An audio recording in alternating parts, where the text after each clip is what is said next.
Bonjour à tous et à toutes, bienvenue à un autre épisode du Popcorn de l'Infini, 6e épisode déjà, qui aujourd'hui va s'intéresser au film de 2003, Daredevil. Je suis toujours accompagné de mon co-animateur David Mercier. Comment ça va, David? Ça va super bien, je viens d'écouter un super bon film. Je sais pas si c'est sarcastique ou non, on verra dans quelques minutes. Daredevil qui... arrive un drôle de moment, je crois, dans le cinéma de super-héros. Il fait suite à Spider-Man, qui est un immense succès. Et ce succès-là, en fait, des films de super-héros, va même profiter d'une certaine façon à Daredevil parce que le film qui était déjà en production avant même la sortie de Spider-Man, là, va voir son budget bonifié à cause du succès monstre de Spider-Man. Est-ce que ça va profiter au film, ce budget bonifié? On y reviendra. Daredevil, c'est un super-héros quand même bien établi dans l'univers Marvel. Oui, c'est un super-héros qui a premièrement apparu en 1964. Donc, on parle de l'âge d'or un peu des super-héros, créé par Stan Lee, bien sûr. Parce qu'il est redevenu populaire un peu avec... c'est à peu près l'équivalent de Batman, je crois, là, dans l'univers Marvel. Ouais, si on avait un équivalent... Non, il n'est pas aussi populaire que Batman. Par contre, mais je parle en termes de je sais pas, type de personnage. Type de personnage. Au niveau des types de pouvoirs, c'est pas le super-héros avec les pouvoirs les plus intéressants. Par contre, c'est un super-héros, c'est quelqu'un de super intelligent, qui va avoir beaucoup de... juste. qui va être super intéressant, qui va frôler une certaine noirceur que certains autres super-héros comme Spider-Man n'auront pas. Donc, du côté de noirceur, on a un peu plus ce côté-là, Batman, la justice, tout ce sens-là de la justice. Donc, vraiment... Très campé dans Hell's Kitchen aussi, un quartier chaud de Manhattan. Puis, son trademark, évidemment, c'est qu'il est aveugle. Donc, c'est un justicier aveugle, mais qui a ses autres sens amplifiés.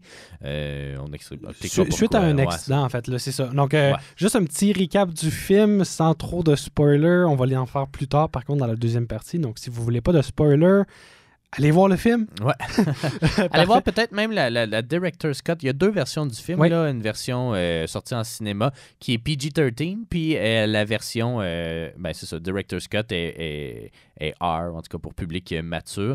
On a visionné tous les deux la version Director's Cut, qui est apparemment la meilleure version. Donc, on juge sur des bonnes bases. Un bon 30 minutes de plus ajouté au film en plus. Ouais. Donc, c'est ça. Les deux, on a visionné celle-là. Donc, un petit résumé de ce film-là. Daredevil, c'est Matt Murdock et son père. Ça commence là-dessus. En fait, on commence un peu dans le futur, vers la fin du film, puis on revient, là, bref. Ouais. Construction assez classique, je dirais, des films de super-héros, d'origin story aussi. Tu sais, c'est ça. C'est que les premiers films d'une série de super-héros doivent toujours dealer avec l'origin story, qui est un peu généralement plus plate, entre guillemets, moins d'action, qui est généralement la partie la moins appréciée d'un film de super-héros, drôlement. Par contre, ce film-là le fait bien parce qu'on rentre assez rapidement dans l'action. Bref, ça commence avec Matt Murdock, le fils de son père, Jack the Devil Murdock, qui est un boxeur qui fait des combats. C'est ça que ça fait un boxeur, je pense. Bref, assez bien connu. Puis, ça va être impliqué là, qu'il y a des liens un peu louches avec des organisations criminelles. Son fils va l'apprendre par d'autres jeunes de son école. Bref, tout ça, il va confronter son père. Son père, il dit non, mais il s'assure, son père, quand même, de lui faire promettre qu'il va poursuivre une carrière noble et qu'il ne devienne pas un bum. Donc, il va lui promettre. Et c'est pour ça qu'éventuellement, il va devenir avocat. Mais tout ça pour dire, il va se rendre compte que son père, finalement, des liens louches, puis en découvrant ça, il va se sauver un peu de son père et vivre un accident avec des produits toxiques. Là, dans le film, ça se démontre sur le fait que... C'est quoi qui se passe?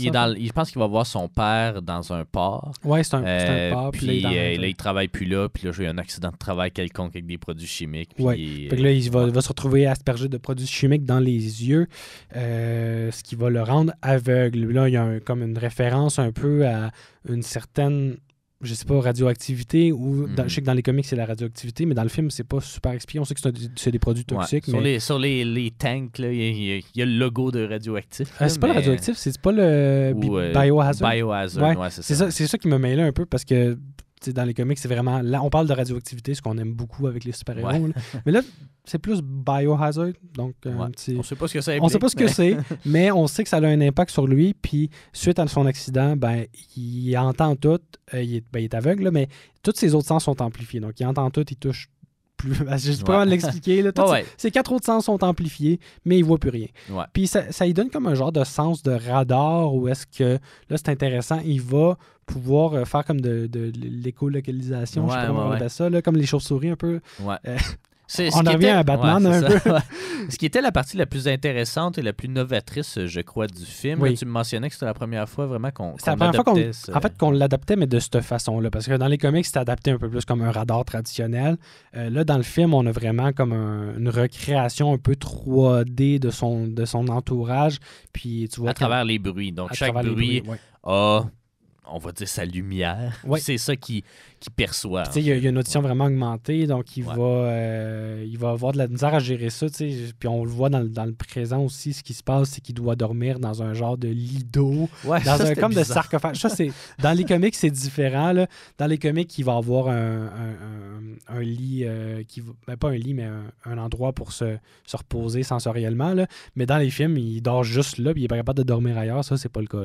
Là. Mais ils ont vraiment comme mis l'emphase sans nécessairement l'expliquer pourquoi il y avait ça. On peut comprendre que c'est parce que sinon, il entend tout. C'est pour se couper de l'extérieur du monde. C'est pour se couper de l'extérieur du monde. Donc vraiment, il va avoir de la misère à gérer les stimuli.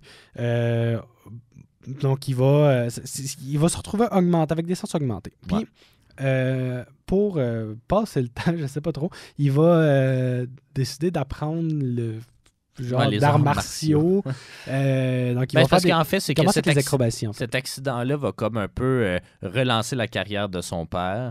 Ouais. Puis là, les deux vont comme s'entraîner. J'imagine que c'est un peu ça le lien vers les arts martiaux, qui est la seule chose qui n'a pas rapport avec ses super pouvoirs. Là, on s'entend. Ouais. Mais c'est un style d'art martial mixte, disons-le. Là. Ouais. Puis son père, il va essayer de quitter le milieu du crime. Par contre, ce qu'on va réaliser assez vite, c'est qu'on ne peut jamais vraiment quitter ce milieu-là. Non. Parce que le soir d'un combat, justement, ce qui est important aussi, c'est qu'ils se sont dit never give up, les deux.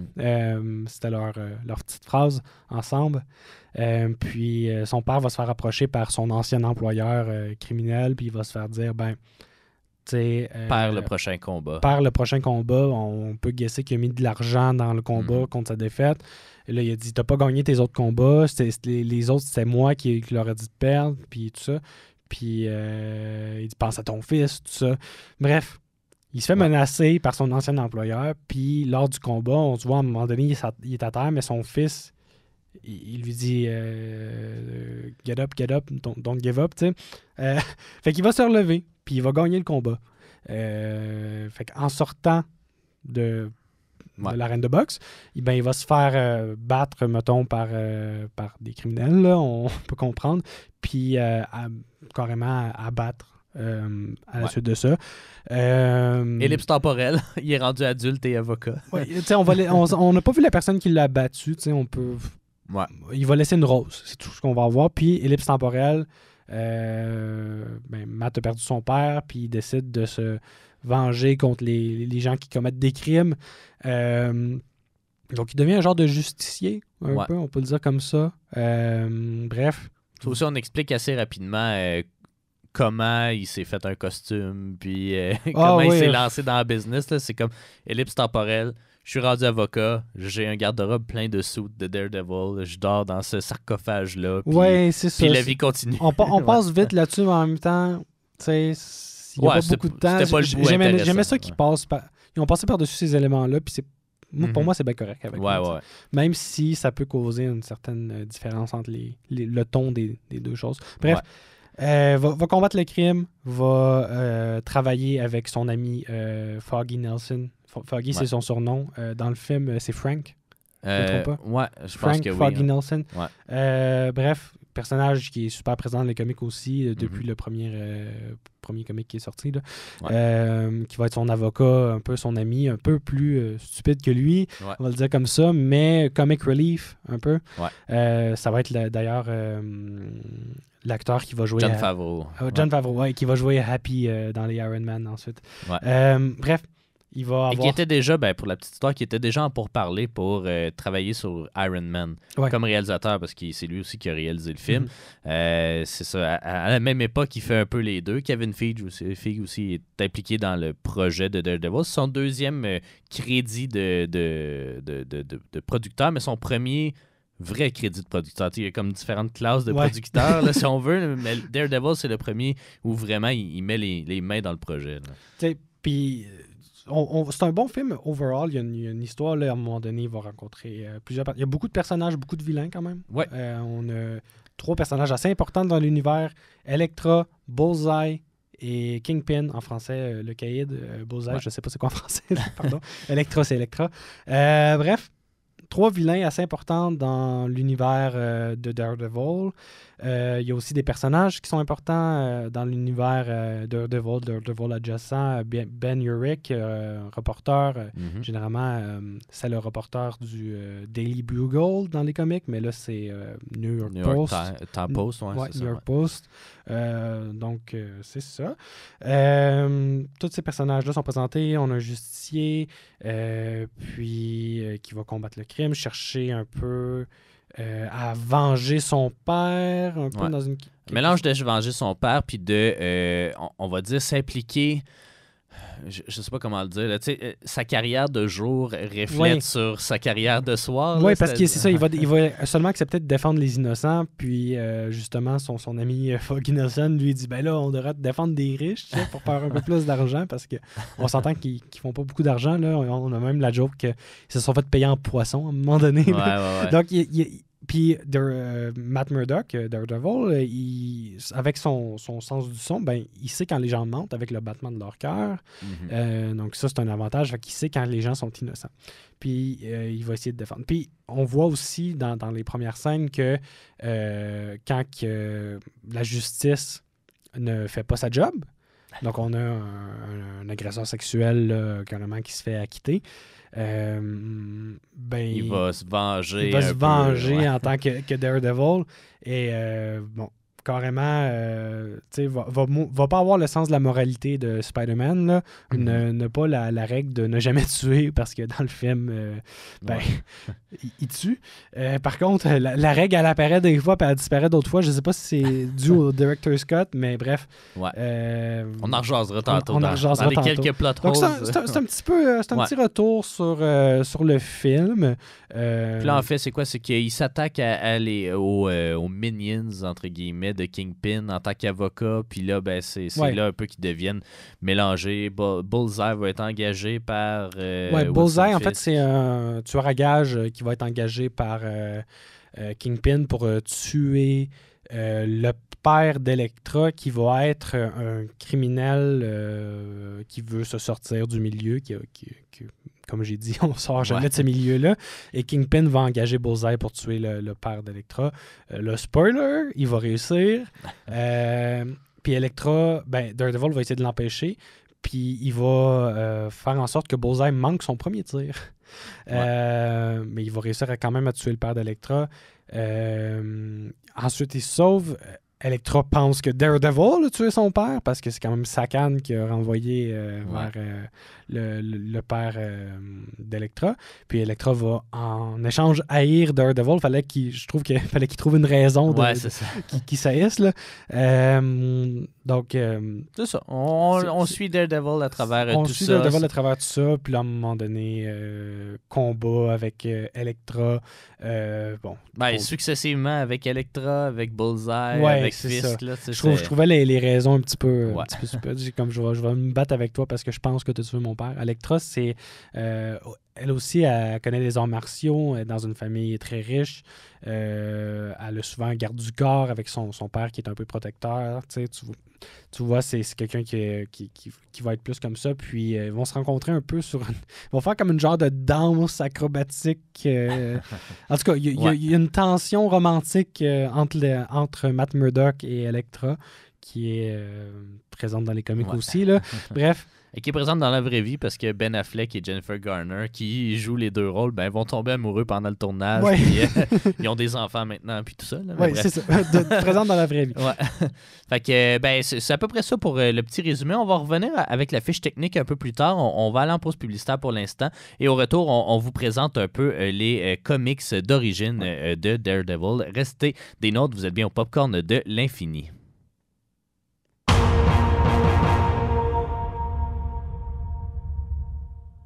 On est de retour et puis maintenant c'est le temps de plonger au cœur des comics de Daredevil. Daredevil qui, à ma compréhension, est pas mal un des premiers personnages, ou en tout cas est né quand même assez tôt dans l'univers Marvel des années 60. Oui, il est né quand même assez tôt, pas aussi tôt que certains autres personnages. Je vais mentionner Spider-Man, les 4 Fantastiques, les X-Men aussi. Il y a d'autres personnages qui sont arrivés avant, mais quand même, 1964, c'est pas hier. Ça a été créé par Stan Lee. Justement, j'ai écouté dans le Director's Cut, il y avait des petits extras. J'ai écouté les commentaires de Stan Lee face au comic, puis juste petit fait intéressant.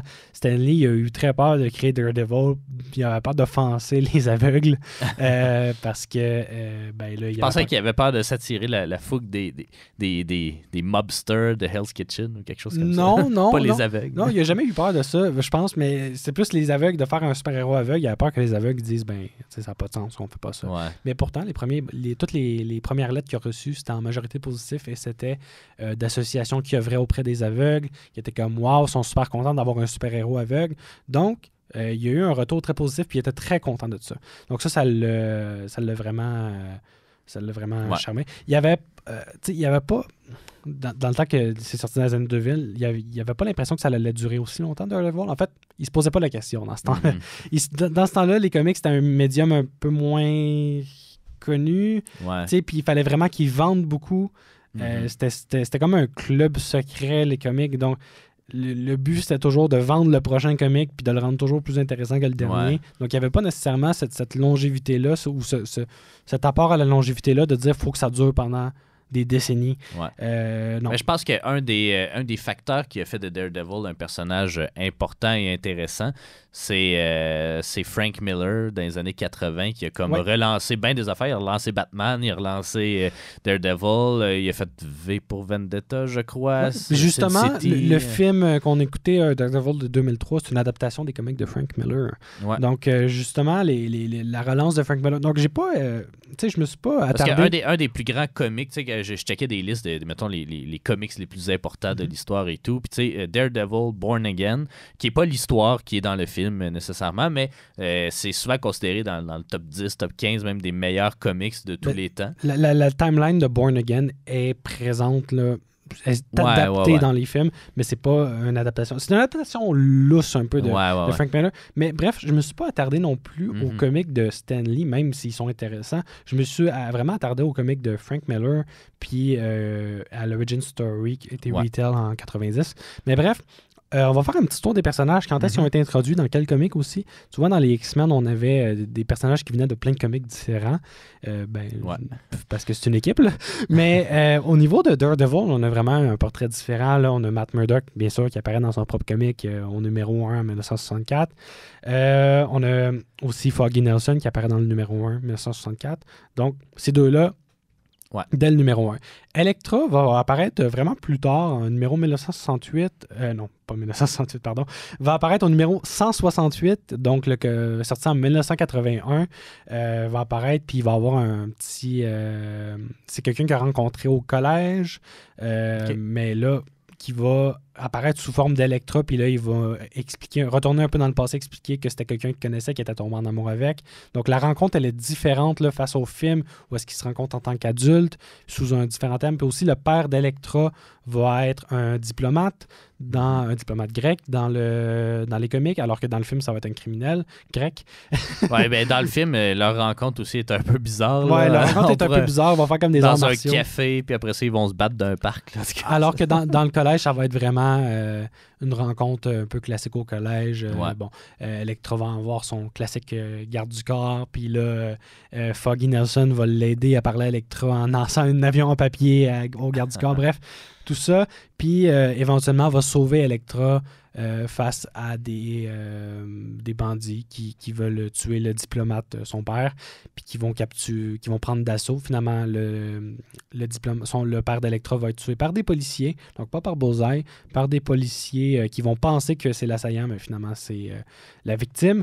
Ils vont tirer le père d'Electra. Electra va repartir en Grèce suite à ça, puis va revenir plus tard sous forme d'ennemi. Donc, c'est un peu ça.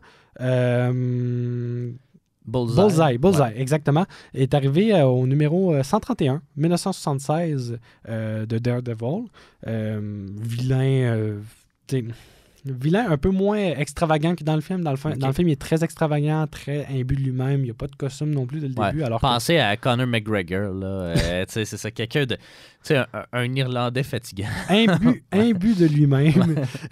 Donc, il n'y a pas cette attitude-là dans les comics, malgré qu'il est beaucoup plus sombre. Il y a un certain facteur imbu de lui-même, mais pas autant que dans le film. Dans le film, c'est vraiment exagéré. Donc, adaptation un peu lousse de Bullseye. Surtout qui va manquer certains tirs. Par contre, il y a des adaptations correctes, genre la carte à jouer qui est utilisée comme arme par Bullseye. Ça, c'est comic accurate, si on peut dire ça en bon français. Ensuite, il y a Kingpin. Kingpin, qui est le caïd en français, qui est le chef de tous les criminels, un peu dans l'univers Marvel, à New York surtout. Puis, lui va apparaître dans Amazing Spider-Man numéro 50. Ouais. Ça, c'est Stan Lee qui a dit on a un nouveau vilain, c'est le Kingpin. Puis... Romita, c'est comme ça qu'il l'a dessiné comme un gros monsieur super imposant, quand même une force surhumaine quasiment, même s'il n'y a pas de super pouvoir. C'est quelqu'un de très intelligent, très posé, qui va avoir surtout plusieurs plans. Dans le film, il est démontré comme quelqu'un de super fort, qui a une force un peu surhumaine, peut carrément lancer des gens à bout de bras. Un peu comme un lutteur, on pourrait le dire comme ça. Il est arrivé dans Amazing Spider-Man numéro 50, donc 1977. C'est un vilain qui partage souvent l'univers de Spider-Man puis de Daredevil équitablement. Donc, il va être un vilain pour les deux. Ensuite, Ben Urich, le journaliste dans le film et dans les comics, est arrivé dans Daredevil numéro 153, 1978. Il va être aussi un personnage de l'univers de Spider-Man, bien sûr, qui va travailler au Daily Bugle. Comment on dit ça? Daily Bugle. Daily Bugle. Daily Bugle. Ouais, c'est dur à dire. Bref, petit tour de ce que j'ai lu parce que moi, Daredevil, on va se dire, c'est pas un super-héros que je connaissais super bien. Tu vois, j'ai même pas regardé la série Netflix que beaucoup de gens ont regardé. Là. J'ai même pas regardé. Il y a la nouvelle série, justement, Born Again, qui vient, au moment où on enregistre l'épisode, évidemment, qui vient tout juste de sortir sur Disney+. Exactement. Donc, j'ai écouté certains épisodes de la série Netflix qui était sortie, Daredevil. Par contre, ce que j'ai lu pour bien connaître le personnage, c'est sûr que ça prend des histoires d'origine. Et j'ai pas lu l'histoire d'origine de Stan Lee parce que je voulais voir un retail adapté plus au comic de Frank Miller puis à ce qui s'est passé après. Donc, j'ai lu Daredevil, The Man Without Fear. C'est une mini-série. Il y a 5 numéros. Puis, c'est sorti en 1993. C'est sorti pendant un petit peu après les premiers comics de Frank Miller. 10 ans après, carrément. Fait qu'il y a eu une vraie adaptation, puis on passe au travers des éléments importants. Moi, je voulais vraiment tous les éléments importants mis dans un, puis c'est ça que c'était.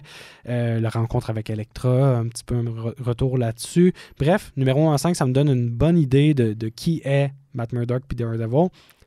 Donc lui, ces 5 comics-là, c'était vraiment pour savoir c'est qui.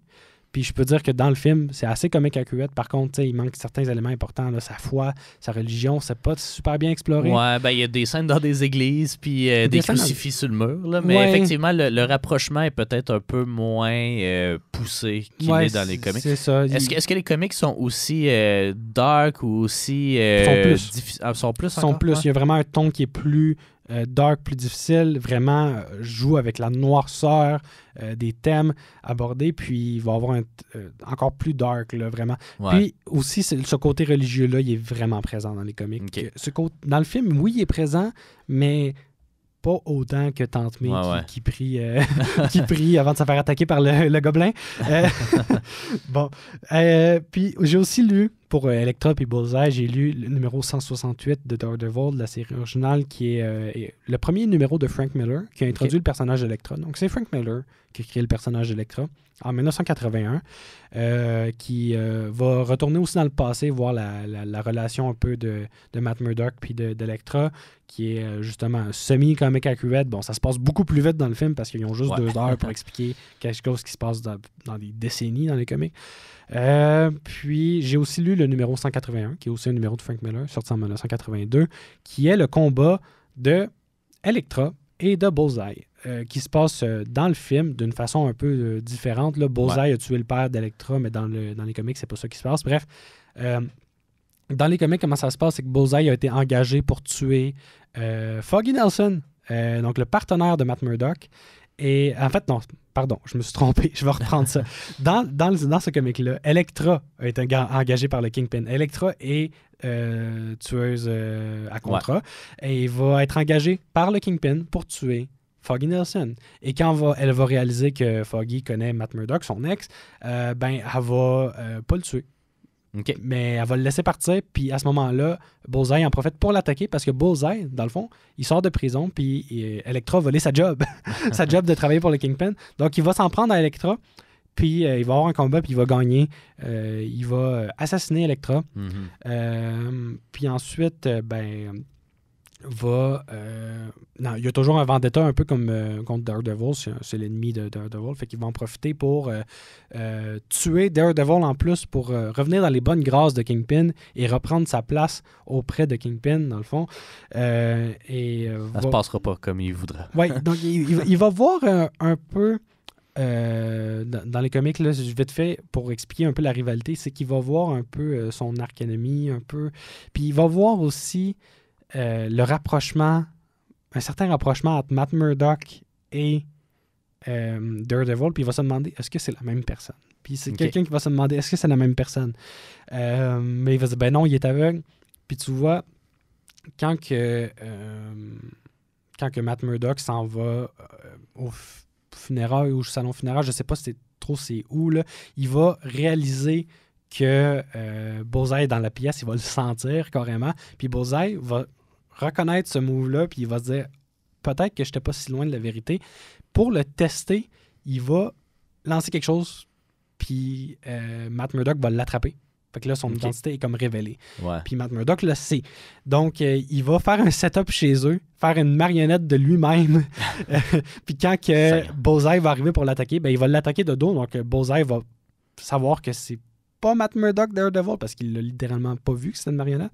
Il va l'attaquer, puis avec la haine qu'il a ressentie suite à la mort d'Elektra, quelqu'un qui aimait beaucoup, il va tenter de tuer Bullseye, un peu ce qui se passe dans les films. Tenter de tuer. Il va l'endommager, on va dire solide, puis il va l'incapaciter de façon presque permanente. Bon, ensuite, passons au Kingpin. Kingpin, c'est quelqu'un que je connais beaucoup plus des dessins. Toi qui es grand fan de Spider-Man, justement. Des bandes dessinées de Spider-Man, des dessins animés de Spider-Man. C'est là que je l'ai rencontré aussi, entre guillemets. Là. C'est dans la série télé. C'est un vilain qui partage les deux univers. Puis, tu sais, le portrait de Kingpin dans le film, moi, ce que je peux dire, c'est que je l'ai trouvé très bien, assez comic accurate. Malgré le fait qu'il n'y avait pas le facteur de génie, master planner, qui planifie tout 2-3 coups à l'avance, il y avait comme la brute dans lui. Donc, un portrait assez réussi au niveau de là. Par contre, j'ai pas connu Kingpin dans Daredevil, mais je sais que c'est quelqu'un à qui Daredevil en veut beaucoup. Parfait. Donc, c'est un peu le tour d'horizon des comics au niveau de Daredevil. Ben oui, c'est une histoire assez riche, puis c'est ça, de très bons comics à regarder. En fait, si je peux juste rajouter quelque chose, moi, j'ai pas lu beaucoup de comics de Daredevil juste parce que j'en lis tellement d'autres et j'en manquais pas. Mais par contre, j'ai toujours voulu me lancer un peu, puis c'était l'occasion parfaite pour notre podcast de me lancer, puis je peux bien dire que je vais continuer à lire des comics de Daredevil tellement c'était bon. Ceux que j'ai lus, surtout ceux de Frank Miller, j'ai l'intention de continuer.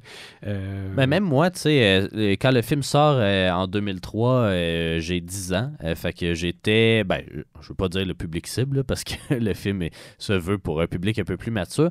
Mais moi, j'en gardais un bon souvenir de ce film-là.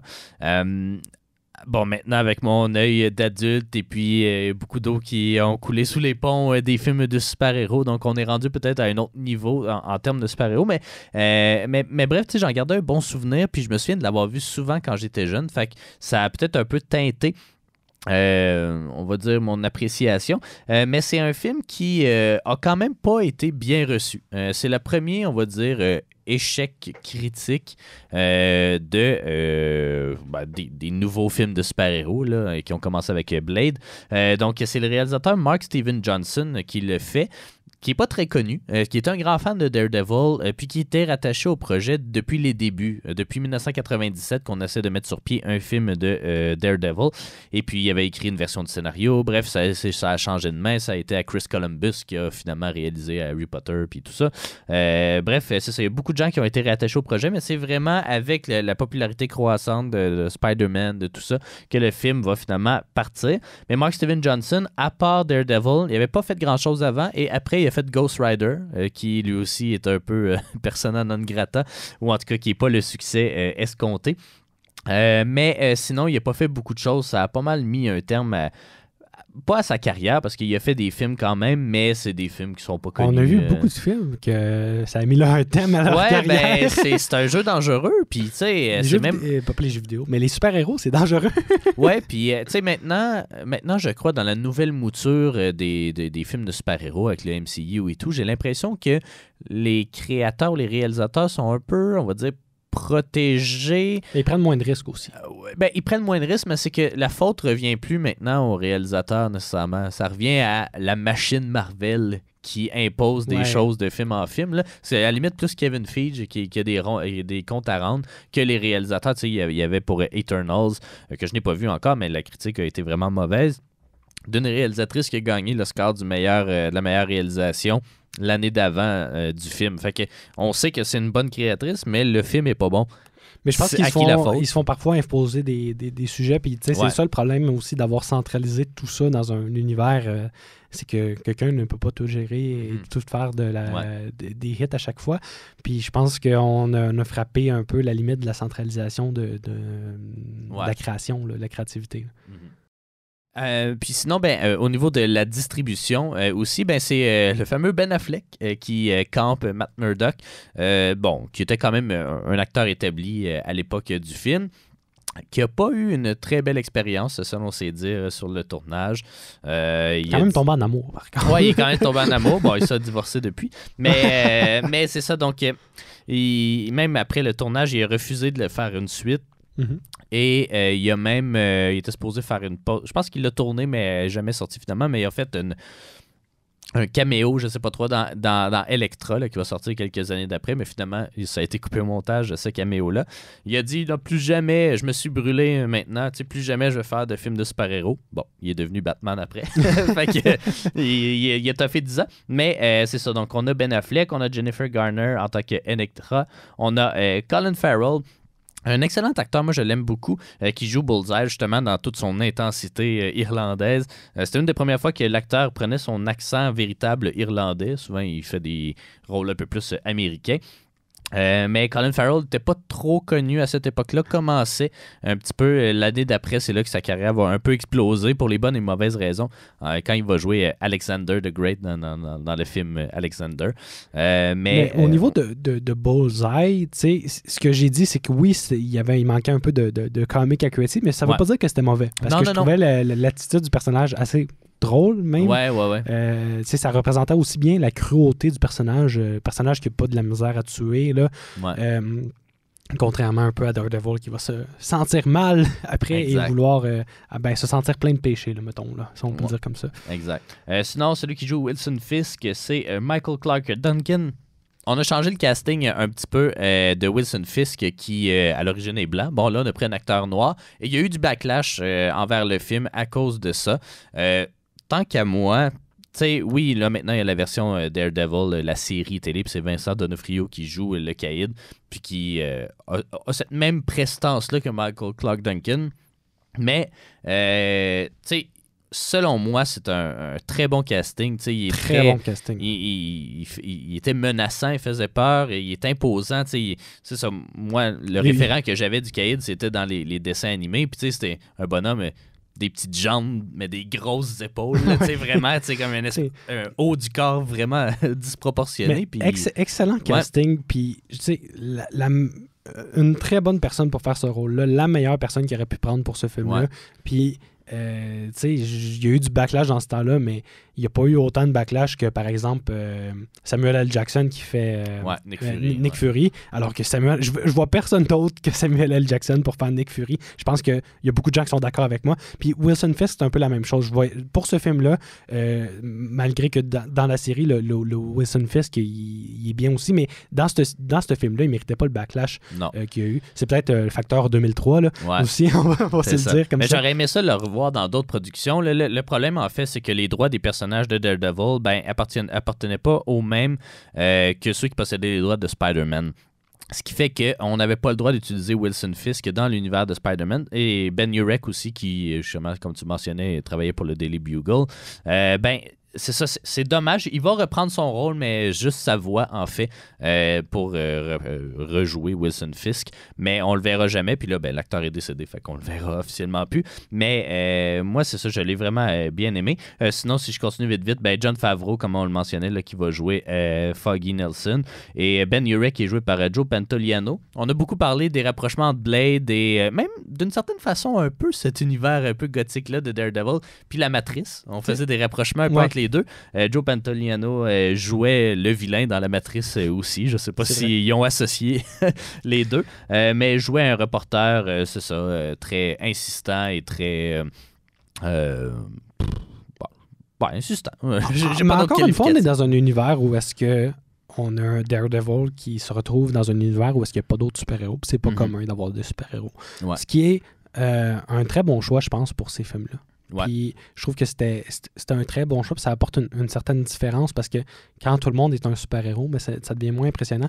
Sauf que là, on est dans un univers aussi, on va en parler dans nos popcorn, là, mais ce qui est un univers aussi qui est plus réaliste parce qu'on parle pas de super pouvoir tant poussé que ça. Il n'y a pas de vampire dans ce film-là. Il y a pas de. Tu sais, on parle de sens augmenté, oui, puis beaucoup d'entraînement. C'est ça qu'on parle. Ouais. Mais on parle pas de. Et la mafia. Tu sais, c'est pas un super vilain non plus. Bullseye, tu sais, on pourrait dire que c'est un super pouvoir vu qu'il manque jamais une cible, mais ultimement c'est pas le gobelin vert. Là, c'est ça, on parle pas on parle de humains.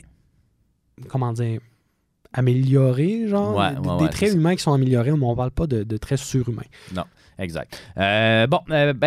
Au niveau du film, va rencontrer quand même un certain succès à sa sortie, va faire 40 millions lors de sa première fin de semaine, va faire au total 180 millions, ce qui est un succès modéré, d'une certaine façon. Je mentionnais une hausse du budget. À cause du succès de Spider-Man, le budget va passer de 50 à 80 millions, ce qui fait que le seuil de rentabilité est un petit peu plus élevé. On va le rembourser, mais je lisais un fun fact au niveau du box-office. C'est le film qui a fait le moins d'argent. Attends, comment je l'ai noté ici? Je ne retrouve plus ma phrase, mais bref, c'est le film à avoir fait 40 millions à sa première fin de semaine, qui a fait le moins d'argent par la suite. À chaque semaine, après ça baissait drastiquement, un peu comme les nouveaux Marvel, malheureusement. Là. Souvent, c'est les fans, ils se lancent pour aller voir dans la première fin de semaine, puis après ça, c'est des chutes drastiques. Mais après la troisième fin de semaine, déjà, ils faisaient à peu près plus d'argent. Là. Fait que chute un peu drastique. Puis, honnêtement, si on commence à parler un peu de notre appréciation, je trouvais que le film partait bien. Honnêtement, tu sais, oui, c'est une origin story, oui, on repasse à travers les chemins obligés un peu de ce type de récit-là, mais je le trouvais quand même, tu sais, avec une signature visuelle un peu plus originale, tu sais, on se détache un peu de Spider-Man, vraiment très sombre, très artificiel aussi comme monde, tu sais, c'est la nuit à Manhattan, mais on sent que c'est comme soit du CGI, soit du carton. Là, ouais, je sais pas trop. Je sais pas, généré par ordinateur aussi. Ouais. Ben, moi, mais ça me rappelait d'autres films de Frank Miller, notamment Sin City. Je sais pas si tu l'as vu. Je l'ai pas vu, malheureusement. Okay. Mais tu sais, c'est ça. Je devrais le voir, par contre. C'était très artificiel un peu, puis ça me rappelait ça. Puis, tu sais, sachant que Miller était rattaché, pas nécessairement à ce projet-là, mais tu sais, à Daredevil plus généralement, ben, je me disais que c'était plus un hommage ou un choix artistique que de la maladresse technique, disons. Mais au niveau aussi, tu sais, la scène de crédit avec le braille, c'était super créatif. Ouais. Les fenêtres qui s'illuminent pour faire du braille. Ouais. Tout ça. Donc, vraiment. On était à la belle époque des génériques d'intro, là. Spider-Man, X-Men, là, avec de l'ADN. J'ai juste la transformation suite à son accident. L'électricité, parce que là, il s'est transformé, son air optique, il s'allume. Il y a des chocs électriques qui se passent. Tout ce genre de CGI-là qu'aujourd'hui, ben, on voit d'une autre façon. Là, parce que mais au niveau du positif, justement, il y a ce monde-là sonore qu'on voit visuellement qui est vraiment très intéressant. Donc, noir, bleu avec justement du bleu pâle quand il découpe des silhouettes ou des objets ou des trucs comme ça. Je trouvais ça très, très bien fait, très brillant. Puis, tu sais, globalement, c'est ça, il y a beaucoup de bons. Par contre, je crois que le niveau technique n'était pas au même niveau que Spider-Man. On sent qu'il y a moins d'argent dans le projet quand même. Là, je retrouvais un peu plus là, les espèces de CGI du début, du CGI à la Blade 2, mettons. Des personnages que tu sens quasiment que c'est du jeu vidéo qui se battent, qui sautent de toi en toi. Des fois, c'est pas aussi smooth que ça pourrait l'être. C'est ça. Fait que, est-ce que ça nuit vraiment au visionnement? Pas vraiment. Moi, ce qui m'a surtout choqué, en fait, ben, il y a 2-3 trucs. Il y a deux... Quand je vois un gros plot hole, souvent, là, ça me fait un peu décrocher du film. Puis là, je me mets à suranalyser. Puis là, je fais comme, mais OK, mais telle affaire non plus, ça se peut pas. Puis bref, l'élément qui m'a fait décrocher, ben, c'est le fait qu'il se lance d'une tour de 70 étages pour atterrir en bas. On en parle que c'était un flex de dire on est capable de faire ça maintenant. Ouais. Au cinéma, on est capable. Tu mentionnais que ça ressemblait à une scène parfaite de bande-annonce. Puis tu sais, je suis vraiment d'accord. Il aurait peut-être dû la laisser dans la bande-annonce puis pas la mettre dans le film. Là. mais tu sais, là, j'étais comme OK,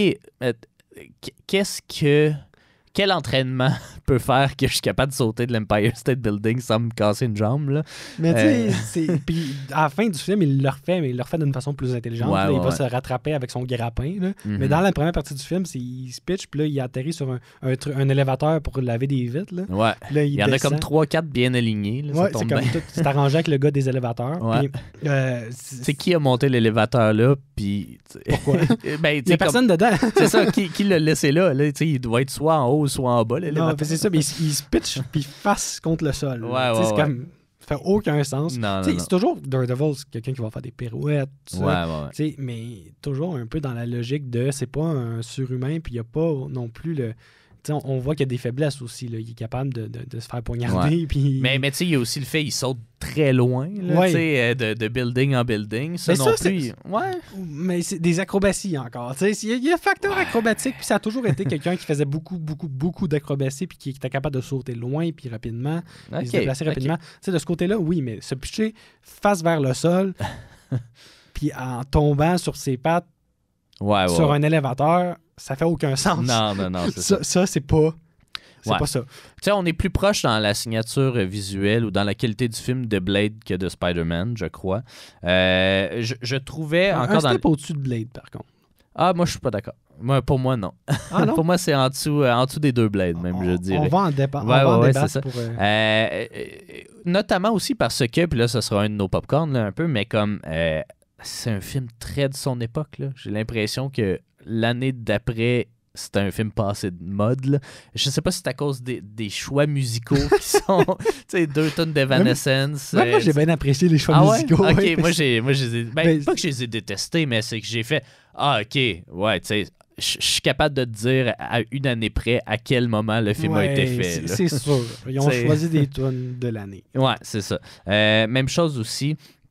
Il y a plusieurs incongruités. Bon, outre le fait qu'on nous explique pas comment il se fait son costume et tout, mais il y a comme une espèce de, je sais pas, de Batcave ou, son appartement est comme très... Ouais, ça, c'est dans le film, là.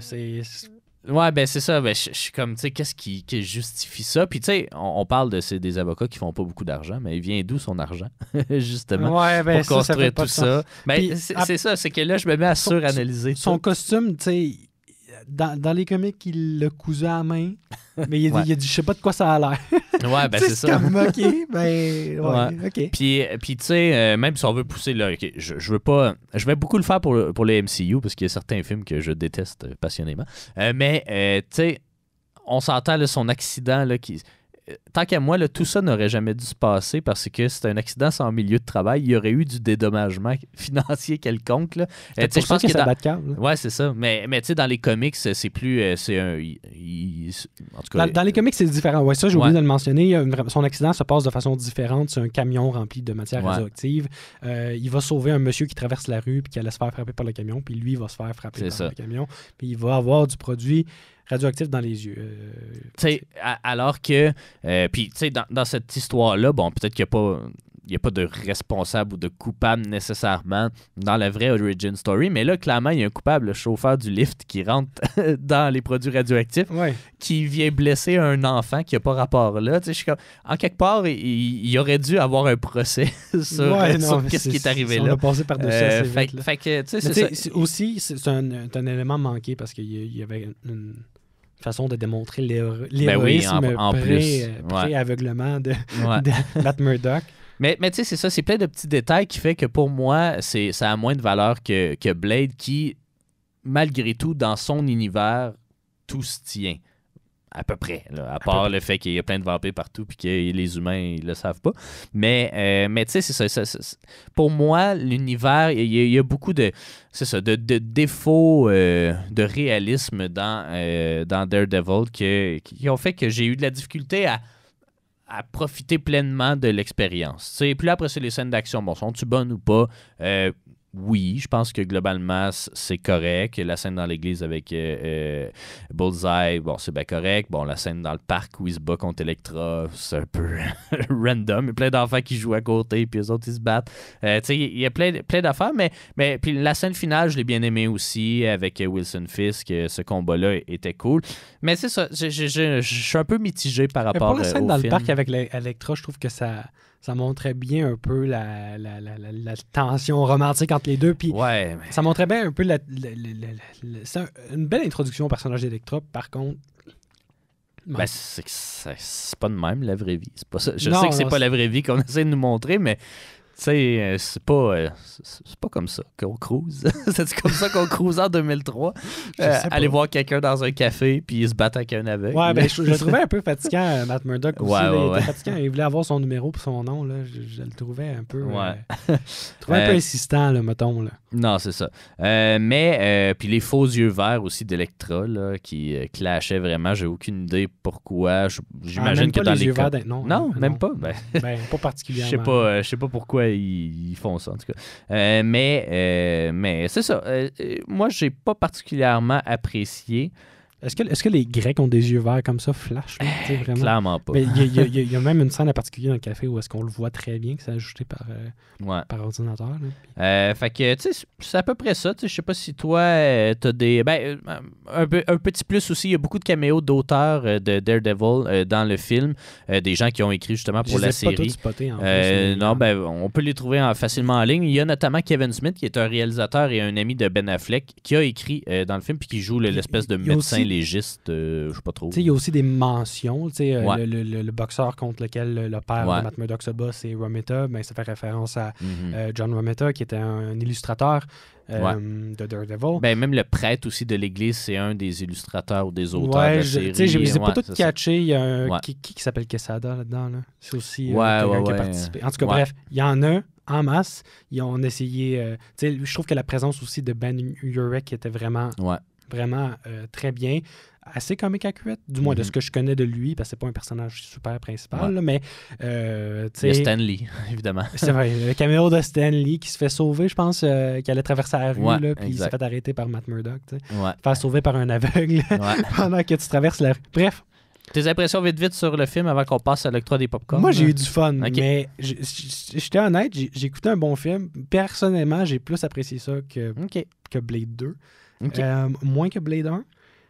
mais pas mal le même niveau que Blade 1. Mais tu vois, je pense qu'on a des opinions différentes, puis on va en débattre un peu plus, mais c'est simplement parce que je pense que c'est plus mon style de film. Que Blade. L'histoire des vampires, c'est pas... Comment dire, c'est pas de mon époque. Pas de mon époque. Ben, alors que je trouve que Daredevil, c'est un personnage que... Ben, le personnage est très intéressant. Puis selon moi, il est super bien rendu. Bon, dernier petit plot hole aussi, là, quand t'es aveugle, là, je sais que tu regardes pas la personne qui te parle parce que tu devines elle est où. Mais tu sais, lui, il voit. Qu'est-ce qui l'empêche de regarder? Il y a de l'écolocation, là, ici. Ouais, je sais, mais tu sais, surtout la scène à la fin avec Wilson Fisk, il est à terre, Fisk, puis là, Murdoch qui regarde dans les airs, là, quasiment. Là, puis, il est en train de parler. Je suis comme, on le sait que tu le vois, tu viens de te battre avec, comme, regarde-le. Là. Non, c'est ça. On comprend que... En tout cas, c'est ça. Il y avait plein d'affaires que je suis comme, OK, il manque ça. Puis je pense que le film essaie de trop en faire. Ben, il aurait dû garder, trop rapidement aussi. C'est ça. Il aurait dû garder certains éléments pour une suite qui n'aura jamais lieu. Non, mais Fisk, c'était pas nécessaire. Il aurait pu rester là pour le prochain. Bullseye, pour moi, j'étais contenté après le combat de Bullseye. Tu sais... Mais c'était bien qu'il l'aille parce qu'il n'y a pas eu de suite. Là. On aurait pu quasiment avoir une espèce de mystère sur c'est qui Fisk. On en parle, c'est lui qui engage Bullseye, mais qu'il soit un reveal au pire à la fin. Tout se passe trop vite, la rencontre avec Elektra, tout ça. Tout se passe trop vite pour vraiment former un attachement à certains personnages. Puis c'est ça qui est dommage parce que ça avait du potentiel. Puis c'est justement le fun qu'il l'ait fait sous forme de série. Parce que ça englobe pas mal plus la noirceur du personnage de Daredevil, puis aussi les dilemmes auxquels il fait face entre la vengeance, puis la justice, puis tous ces thèmes-là qui sont quand même importants. Autant que, comme je vais faire un exemple, Spider-Man, c'est la responsabilité. Les X-Men, c'est quoi les X-Men? C'est la protection, ou en fait, je sais pas, la marge, ou la défense, la revendication. Ouais, la revendication, mais tu sais, le fait d'avoir le droit d'exister, même si on est différent. Là, aussi de quand même toujours défendre coûte que coûte. Ouais. Donc, si on a un pouvoir, il faudrait bien l'utiliser pour défendre les gens. Exact. Puis, autant que Matt Murdock, Daredevil, c'est la justice, puis c'est aussi la vengeance. Ouais. Donc, on a un personnage beaucoup moins noir et blanc que les autres. C'est vrai. C'est ça qui le rend assez intéressant. Ouais. Le temps file, on s'en va en pause rapidement, puis au retour, on octroie nos fameux popcorn au film Daredevil. Restez des nôtres.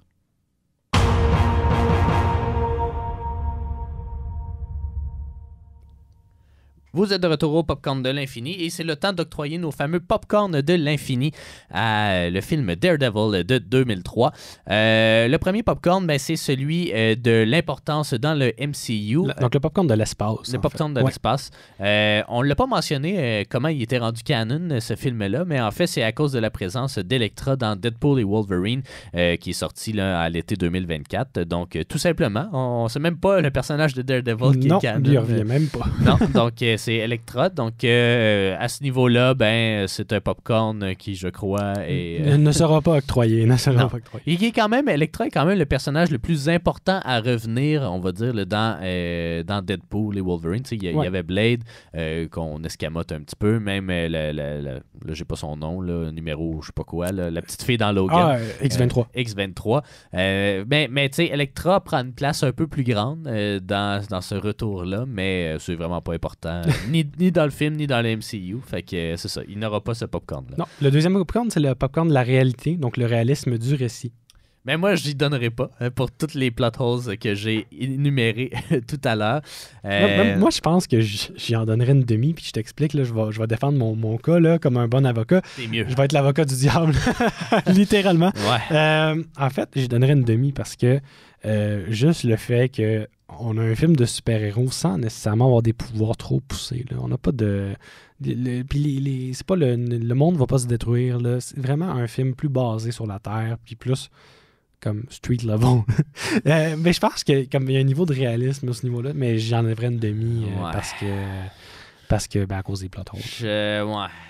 C'est dur à accepter. Là. Si on n'a pas le choix, on y en donnera une demi, mais Tu sais, moi, il y a plein d'affaires qui me choquent dans cet univers-là. C'est vrai que c'est choquant. Tu dis, juste parce que c'est street level puis ils n'ont pas vraiment de pouvoir, mais en même temps, si t'as pas vraiment de pouvoir, tu te lances pas d'une tour de 80 étages. Ah, tu fais un bon point. Non, je donnerais pas d'abord. Je donnerais pas. Non, je donnerais pas. Je te donnerais un demi-popcorn en quelque part à un moment donné. Mais tu m'as convaincu. T'as bien fait ton c'est parce que là, il y a trop, ça s'accumulait. Là, puis là, tu sais, je suis sûr que si je le regardais à nouveau, là, je serais capable de spotter encore plus d'affaires. Le jugement est rendu. Je vais faire des jeux de mots d'avocat. Le jugement est rendu. Pas de popcorn pour la réalité. Au niveau du pouvoir, donc le popcorn du pouvoir, la qualité des scènes d'action et les effets spéciaux. Là, j'ai pu comprendre que... Ouais, mais tu sais, encore une fois, j'aime la direction artistique du projet. Je crois qu'il y a certaines maladresses. Est-ce que... le costume, il est quand même très le costume est vraiment cool. Les yeux sont bizarres un peu. Là. On dirait qu'ils sont comme... Pas 2003. Ouais, mais pas aux bonnes places qu'un œil devrait être là, dans la face. C'est vrai. Mais ultimement, le costume, je l'ai toujours trouvé très cool. Puis les scènes d'action sont quand même bien faites. Même si des fois, on a l'impression de regarder une cinématique de jeu vidéo. Je serais prêt peut-être à y donner un demi-popcorn. Oui, moi je suis d'accord avec ça. Donc, un demi-popcorn pour le popcorn du pouvoir. Au niveau de l'arme, donc le respect de l'arme du matériel source. Là, moi, ça a été un dilemme. Je voulais y en donner un complet au départ, mais j'ai lu, de plus que je lisais les comics, plus que je me disais non. Simplement, le changement, il est trop drastique là, pour le départ. L'origine aussi. Je trouve que le ton du film il est différent, il est trop rapide, trop condensé. On a fait une adaptation un peu lousse de certains personnages aussi, Bullseye notamment. C'est vraiment, Electro aussi, c'est vraiment pas... C'est aussi le facteur que la série Netflix qui a été faite bien après respecte pas mal plus l'arme du matériel source, on en reparlera. Mais bref, j'y donnerais une demi parce que Daredevil, somme toute, il est assez respecté. Mais tu sais, il y a plein de facteurs qui rentrent en compte. Juste le fait qu'il dorme dans un sarcophage, ça fait aucun sens. C'est présent dans les comics, mais c'est pas la même raison. C'est pas pour dormir. Là. Puis, je trouve que ça se passe trop rapidement pour faire du sens. Là. Bon. Un demi-popcorn. Un demi-popcorn pour l'âme. Ensuite, le popcorn de l'esprit. Est-ce qu'on a eu du fun ou est-ce que c'est un bon scénario?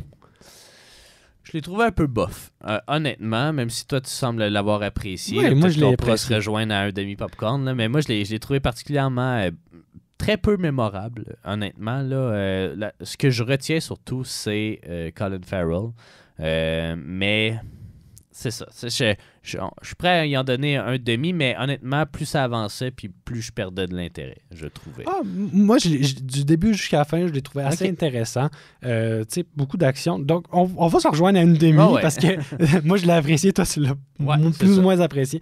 Pour le popcorn du temps, là, on va plus se rejoindre. Je pense, est-ce que c'est un film intemporel? Je dirais peut-être pas. Non. Parce que il y a d'autres adaptations de Daredevil qui vont prendre sa place. Mm-hmm. Là, on le sait. Là. Evanescence, ça n'existe plus. malgré qu'il faut encore de la musique. Personne qui écoute ça. On n'est plus comme en 2003, mettons. Mm-hmm. J'écoute encore ça, moi. C'est correct d'en écouter, mais on en écoute par nostalgie plus qu'autre chose. Ouais. Mais bref, donc tout ça pour dire, film intemporel, non. Donc il n'y a pas le popcorn du temps. Donc voilà. Combien de popcorn ça? Ça fait 3 demi, je pense. C'est un peu. Ça fait 1,5 au complet. Mais... Le réaliste du récit, on n'y avait pas donné. Right. OK, parfait. Donc une demi-pouvoir. C'est 3 demi pour l'âme, avec 3 demi, exactement. Une demi pour l'esprit, ouais. C'est mieux que rien. C'est mieux que rien. C'est moins pire que ce que j'aurais écrit. Mais là, on est en train de mettre au même niveau que Howard the Duck, là. Je trouve ça drôle. C'est pas un rating. C'était à eux de faire leur devoir. Non, mais c'était bien correct. Donc, voilà, c'était notre couverture de Daredevil. On a dû rusher un peu pour rentrer dans les temps, mais ça ne fait rien. Donc, notre prochain film, ce serait X-Men 2.